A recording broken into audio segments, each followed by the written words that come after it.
मैं आज इजहार भी कर देता हूं। मोहब्बत मुस्तफा का मतलब यह नहीं है कि किसी जगह अपने आप को बम बांध करके ब्लास्ट कर ले। यह सुन्नियों का शिवा नहीं, यह आशिक रसूल का शिवा नहीं है। आशिक रसूल खुले मैदान में बात करता है। ये तमाम चीजें जो हरकतें हिंदुस्तान की सरजमीन पर हो या दुनिया की किसी सरजमीन पर, आतंकवाद जिसको कहा जाए, दहशतगर्द जिसको कहा जाए, टेररिज्म जिसको कहा जाए, इश्क़े मुस्तफा से उसका राई के दाने के बराबर भी ताल्लुक नहीं होता। हम ऐसे लोगों को नहीं जानते, ऐसे लोगों को नहीं मानते। और नौजवानों, ऐसा कभी कोई बहकाए तो कान खड़े कर लेना तवज्जो से, कि अपने आप को हिलाकत में डालना कुरान कभी इसकी इजाजत नहीं देता। और नाहक किसी ऐसे आम आदमी की जान लेना, यह तो बहुत दूर की बात है। इस्लाम तुम्हें बिल्ली को भी अगर बांध करके रखा और खाना पानी नहीं दिया, मर गई तो जहन्नम में चला जाएगा। यह हदीस पाक में मौजूद है। तुम्हारी इबादतें सब मुंह पर मार दी जाएंगी, जानवर पर भी जुल्म जायज नहीं। ये तमाम जो चीजें आज पैदा की जा रही हैं इस्लाम के चेहरे को मस्ख करने के लिए, कितने हालात खराब हुए मुझे पता है। 9/11 के बाद पूरी दुनिया के हालात बदल गए। क्यों? इस्लाम को इस तरह से पेश किया गया, मुसलमानों के चेहरे को इस तरह से पेश किया। चंद मुसलमानों ने अगर यह किया है तो सारे मुसलमानों को चाहिए कि ऐसे लोगों से अपना कोई रिश्ता ना रखे। खुल करके कहो, सूफिया की ये जमात है या औलिया कामिलीन से मोहब्बत करने वाले और इश्क़े मुस्तफा की गुन गाने वाली जमात है। नौजवान, सोशल मीडिया पर अगर कहीं किसी का लिंक भी हो तौबा कर लो, निकल जाओ ऐसी चीजों से। अरे तुम शेर हो, मुस्तफा करीम के वफादार हो, तुम्हें ऐसी हरकतों की जरूरत कतई नहीं पेश आएगी।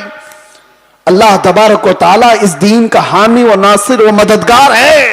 ये दीन सुबह क़यामत तक जिंदा रहेगा। और मैं मजम्मत भी करता हूं ऐसे किसी भी नौजवान की मुलव्विस होने से, किसी भी नौजवान के।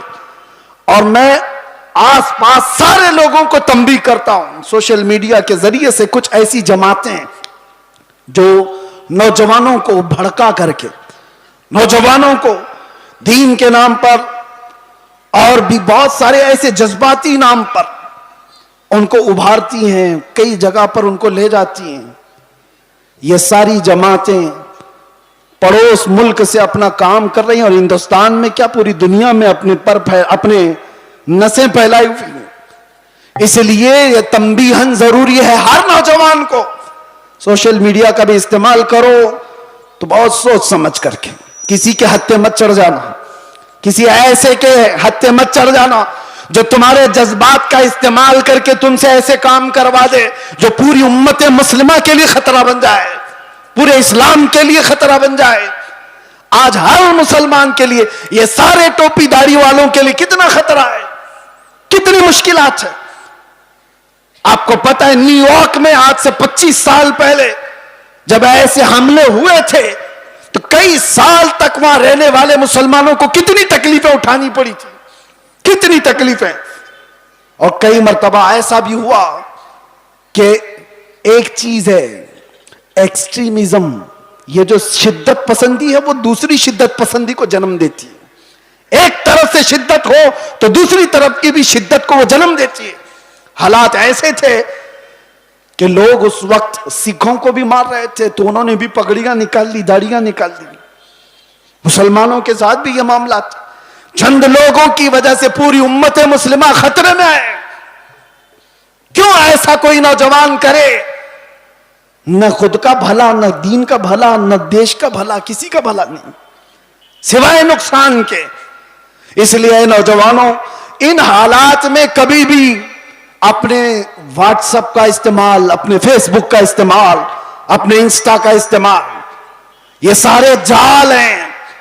तुम्हारे स्टेटस का इस्तेमाल कभी ऐसी चीजों में हरगिज ना करो। हाँ, रोज स्टेटस लगाओ आई लव मोहम्मद सल्लल्लाहु अलैहि वसल्लम, सैयदना मोहम्मद सल्लल्लाहु अलैहि वसल्लम, इसमें कोई दिक्कत नहीं है। अपने नबी पाक से इश्क का इजहार रोज सुबह शाम करो, इसमें कोई दिक्कत नहीं है। अपने दीन इस्लाम की अच्छी बातों को नशर इशात करो, ये बहुत खूब बात है। लेकिन कुछ ऐसी गतिविधियों के साथ तुम जुड़े रहोगे तो खुद को भी खतरे में डालोगे, खानदान को भी और कौम को भी, पूरी उम्मत को भी। और एक बात मैं आपको बता दूं, बहुत देर से आपके इस मिंबर पर बैठे थे तो हम देख रहे हैं, कुछ चीजें हमें नजर आई, उस पर मैं आपको अर्ज करता हूं। लोग ये कहते हैं कि इतनी सारी चीजें आपने देखी, मुसीबतें, फिर भी उसी तरह से बोलते हो, फिर वही अंदाज के साथ चलते हो। डरना तो चाहिए कि हालात कैसे हैं, सारे हालात को देखो और फिर डर करके आप अपने एतबार से मसलहत का रास्ता इख्तियार करो। मेरे अजीजों, मसलहत और हिकमत किसको कहते हैं? अगर नबी पाक सल्लल्लाहु ताला अलैहि वसल्लम की इज्जत पर बात करने को, खामोशी इख्तियार करने को मसलहत और हिकमत कहते हैं, तो ऐसी मसलहतों को हम लात मारते हैं। यही मसलहत नहीं है, इसको बुज़दिली कहा जाता है, मुदाहनत कहा जाता है, नफ्स परस्ती कहा जाता है। और अगर दुनिया इसको जुर्म कहती है तो ये जुर्म हम हर बार करेंगे, 100 बार करेंगे। अपने मुस्तफा करीम सल्लल्लाहु ताला अलैहि वसल्लम से मोहब्बत का इजहार जुर्म अगर किसी को लगता है तो ये जुर्म तो हम शौक से करेंगे। ये किसी को लगता हो तो, वैसे तो हकीकत में जुर्म है। लेकिन दुनिया ने आज देखा है, कुछ वो लोग भी हैं जिनको आज ऐसे कीड़े काटे हुए हैं कि हम अपने नबी से मोहब्बत का इजहार करें तो भी जुर्म लगता है। अगर उनको ये जुर्म ना लगता तो आई लव मोहम्मद कहने पर किसी को केस नहीं करते। जुर्म तुम्हें लगता है, तुमने तो शायद 4-5 लोगों को ये कहते हुए सुना होगा, बंद कर दिया होगा, मजमे में आओ, हर बच्चा यही कह रहा होगा, बल्कि मौत तक तो हम यही कहते रहेंगे, ये हमारा ईमान है। मैं जो बात कह रहा था वो ये कि ये सारे हालात हो जाने के बाद भी मुसलमान फिर उसी अंदाज से क्यों चलता है? हुजूर पाक सल्लल्लाहु ताला अलैहि वसल्लम की मोहब्बत की बातें उसी अंदाज से क्यों करता रहता है? इसके सामने किसी को मार दिया जाता है, देख के सहमता क्यों नहीं? किसी की मॉब लिंचिंग हो जाती है, उसके बाद डरता क्यों नहीं? ये डराने वाला सिलसिला 1400 साल से देखते आ रहे हैं। कई चंगेज आए, कई हलाकू आए और हमारे पूरे मोहल्ले खाक में बदल दिए गए, खून से तितर बितर हो गए। लेकिन जोश जो रूहानी है वो उसी अंदाज से बाकी रहा। उसकी वजह क्या है जानते हो? वही मैं कहने जा रहा हूं। हम यहां बैठे हुए थे, छोटे छोटे पतंगे आ रहे हैं और गिर रहे हैं। किसके पास आते हैं ये छोटे छोटे कीड़े लाइट के अतराफ जो घूमते रहते हैं, इनको क्या कहते हैं आपको पता है? इनको परवाना कहते हैं। इनको परवाना कहते हैं। ये लाइट के इर्द गिर्द आते हैं, घूमते हैं, अपनी जान दे देते हैं। जबकि इन कीड़ों को, इन पतंगों को मालूम है कि अंजाम क्या है। अपने भाई को मरता हुआ भी देखते हैं। कितने कीड़े तो इनके पहले मर चुके होते हैं, फिर भी ये घूम रहे होते हैं। वजह यह है कि परवाना शमा के गिर्द घूमने के लिए ही पैदा हुआ है और हम परवाना मोहम्मद हैं। एक के मर जाने के बाद हमारा खामोश होना मिजाज है ही नहीं। हम आए यहां हैं मोहम्मद अरबी पर मरने के लिए। इसीलिए तो हमारे बुजुर्गों ने हमें यह सिखाया है, या रसूल अल्लाह तू शम्मे रिसालत है, आलम तेरा परवाना, तू माह नबूवत है, ए जलवे जाना ना। पीते हैं तेरे दर का, खाते हैं तेरे दर का, दाना पानी है तेरा पानी, दाना है तेरा दाना। ये एक जान क्या है अगर हो करोड़ों, तेरे नाम पे सबको वारा करूं मैं, करूं तेरे नाम पे जा फिदा। न बस एक जान दो जहां फिदा, अरे 2 जहां से भी नहीं जी भरा, करूं क्या करोड़ों जहां नहीं। लिहाजा ये चीज खत्म होने वाली नहीं है।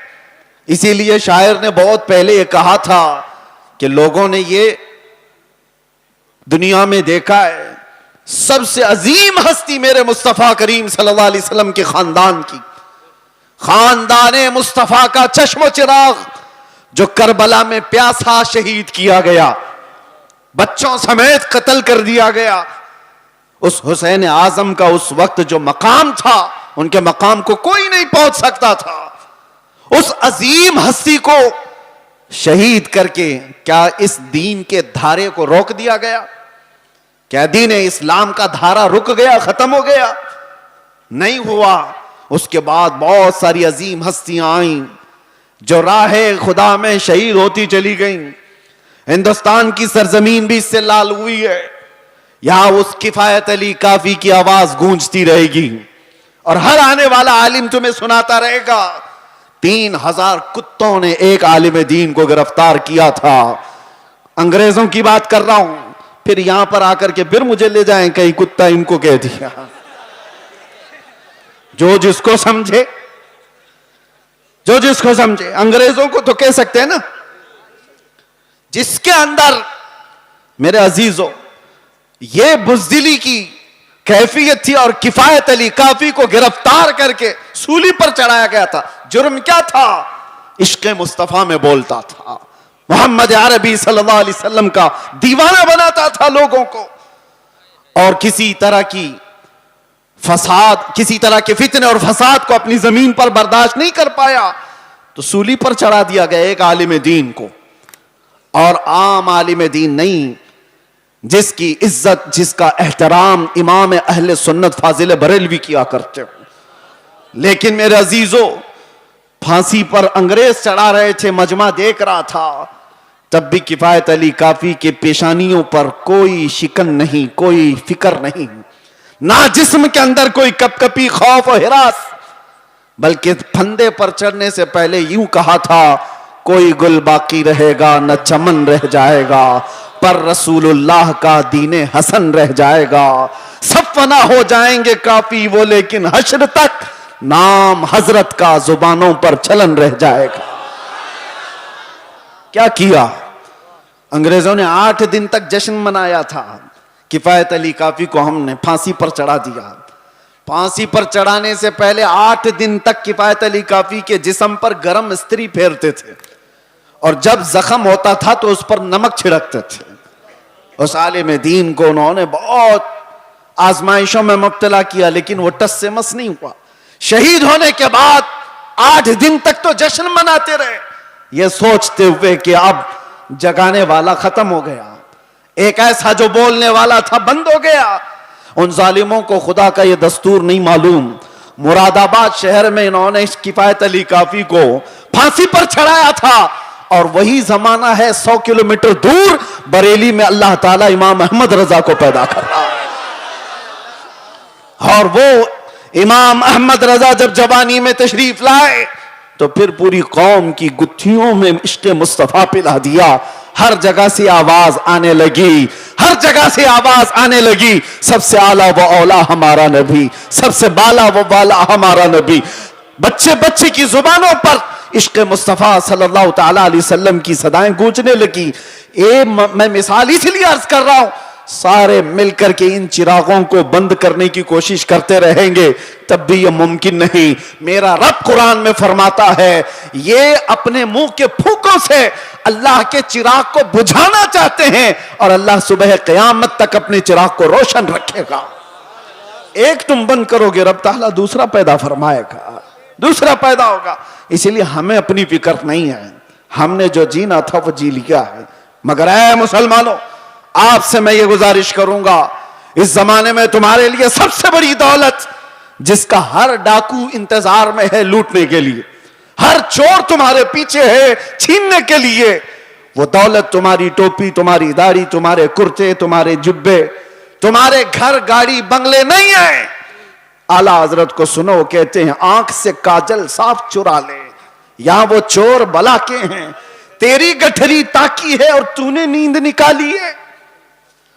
कौन सी चीज है जिसके सब चोर दुश्मन अतराफ में हैं? कौन सी चीज छीनना चाहते हैं? 100 साल पहले इकबाल ने भी इसका इशारा करके कहा था। अंग्रेज ये कहते थे, ये फाका कश मौत से डरता नहीं जरा। सबको पता है ये मौत से डरने वाली कौम है ही नहीं। हमारे कंधे पर कफन हुआ करता है। डर उसको हो जिसे लगे कि मौत के बाद अंधेरा अंधेरा अंधेरा। डर उस कौम को क्या लगे, इधर आंखें बंद हो उधर मुस्तफा का दीदार, उसे डर नहीं। दुनिया ये जानती है। तो अंग्रेज क्या कहते थे, ये फाका कश भूखा रहता है, प्यासा रहता है, मौत से डरता नहीं जरा। कौन सी चीज है इसको जो निडर बनाई हुई है? कौन सी चीज है जो इसको बेखौफ बनाई हुई है? इकबाल कहते हैं रूहे मोहम्मदी इसके बदन से निकाल दो। वही कहता था अंग्रेज, रूहे मोहम्मदी इसके बदन से निकाल दो। और आला हजरत भी वही कहते हैं, आंख से काजल साफ चुरा ले। आंख से काजल चुराने का मतलब क्या है? अरे ये डब्बी वाला काजल नहीं, एक मोमिन की आंख का काजल इश्क मुस्तफा हुआ करता है। मोहब्बत मुस्तफा अगर तुम्हारे पास है तो तुम्हारी आंखों का काजल है वो। और इसी के चोर अतराफ में घूम रहे हैं, इसी के चोर, इसी के डाकू। अब तो जमाना ऐसा आएगा कि लोग मुदाहनत पसंद ऐसे होंगे। मियां क्या जरूरत है ऐसी बातें करने की, क्या जरूरत है? याद रखना, ये तमाम मसलहत पसंदी को मैंने दूसरे मुल्कों में देखा है। सऊदी अरब के कई ऐसे इलाके जिन्होंने अपने बच्चों को मॉडर्नाइज करने के लिए ऑस्ट्रेलिया में, अमेरिका में बचपन से पढ़ाया, और वो बच्चे जहां से इस्लाम फैला है वापस आए हैं तो पूछते हैं who is the Mohammad? Mohammad किसका नाम है, कौन है? मुआज़ अल्लाह रब्बिल आलमीन। अगर इसी अंदाज से जिंदगी जीने का सलीका रहा तो बच्चे यही सब चीजें सवाल करेंगे। इसीलिए मेरे मुस्तफा करीम सल्लल्लाहु अलैहि वसल्लम ने फरमाया था, अल्लिमू औलादकुम सलास खिसालिन, अपनी औलाद को 3 चीजों सिखा करके जाना। हुब्ब नबीकुम, सबसे पहली चीज अपने नबी की मोहब्बत सिखाओ। और दूसरे नंबर पर मेरे आका फरमाते हैं वह हुब्ब अहली बैतिही, हुजूर के अहले बैत की मोहब्बत सिखाओ। वो तिलावत अल कुरान अल करीम, तीसरी चीज ये कि हर बच्चे को कुरान की तिलावत सिखा के जाओ। एक बाप की तरफ से अपने बच्चे को दिया गए ये 3 चीजें दुनिया की सबसे बड़ी नेमत है, सबसे बड़ा तोहफा है, सबसे बड़ा हदिया है। इसीलिए मेरे अजीजों, बार बार हम हर स्टेज से ये अलल ऐलान तुम्हें पुकार पुकार कर कहते हैं, हुजूर पाक सल्लल्लाहु तआला अलैहि वसल्लम के नाम पर कोई समझौता ना करो, कोई मसलहत पसंदी ना करो, कोई दबाव, कोई समझौता नहीं। जो जान मांगो तो जान दे दें, जो माल मांगो तो माल दे दें, मगर ये हमसे कभी ना होगा नबी का जाहो जलाल दे दें। जब तक ये सिफत तुम्हारे अंदर बाकी रहेगी, इंशाअल्लाह कोई कौम तुमको सफ़े हस्ती से मुकम्मल मिटा ना सकेगी, नहीं होगा। लेकिन एक बात और समझ के चलो, इकबाल की ये बात बहुत पक्की है, अगर इस रिश्ते से तुम दूर होते चले गए, जो मदीने से तार हमारे जुड़े हुए हैं इससे दूर होते चले गए, होगा क्या? उनके जो हम गुलाम थे, खल्क के पेशवा रहे। हुजूर के जब हम गुलाम थे, पूरी मखलूक के आका हम कहलाते थे। उनके जो हम गुलाम थे, खल्क के पेशवा रहे, उनसे फिरे जहां फिरा, फिर आई कमी वखार में। जैसी ही हुजूर से चेहरा फेर लिया, दुनिया ने हमसे चेहरा फेर लिया, इज्जतों में कमी आई है। आपको क्या लगता है ये इज्जतें आज हमें जो इस मिंबर पर बैठने की मिली है, या हमारी पगड़ियों से मिली है, या हमारे जुब्बों की वजह से मिली है? इससे बेहतरीन लोग भी पहनते होंगे। हमें जो इज्जतें मिली हैं इन पगड़ियों से नहीं, वो नाम मुस्तफा की बरकत है। आबरूए मां जनाम मुस्तफास्त, इकबाल ने कहा था हम सब की इज्जत और आबरू हुजूर के नाम से वाबस्ता है। और अगर हुजूर पाक सल्लल्लाहु तआला अलैहि वसल्लम की इज्जत ही ना रही तो हम अपनी इज्जत का क्या करेंगे? हमारी कोई अपनी इज्जत नहीं। हमें दुनिया हुजूर पाक सल्लल्लाहु तआला अलैहि वसल्लम के गुलाम की हैसियत सी पहचान थी, और इस पहचान को जिंदा रखना यह हमारा फरीजा है। इस पहचान को बाकी रखने में हम हर कसर पूरी करें।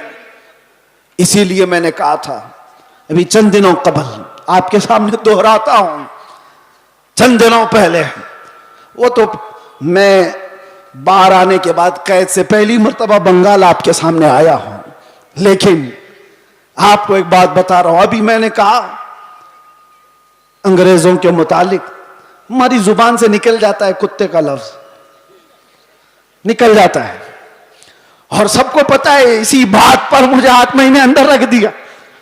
मैं कहता हूं, मेरे अजीजों, अलल ऐलान कहता हूं, दुनिया को, सबको कहता हूं, अगर तुम्हें कहना है मुझे एक बार नहीं 1000 बार कुत्ता कहो, दरबार रिसालत का, मोहम्मद अरबी का, हमें जरा बराबर भी फर्क नहीं पड़ेगा, बल्कि हम तो उसको दुनिया का सबसे बड़ा लक़ब समझेंगे, सबसे बड़ी इज्जत है। सगे तैबा सब मुझे कह कह के पुकारे बेदम, यही रखियो मेरी पहचान मदीने वाले, यही रखियो मेरी पहचान मदीने वाले। मैं तुमसे पूछता हूं, अगर तुम्हें बारगाह मुस्तफा का कुत्ता कहा जाए तो किसी को शर्म आएगी? किसी को ऐब लगेगा? वजह यह है कि हम इन निस्बतों पे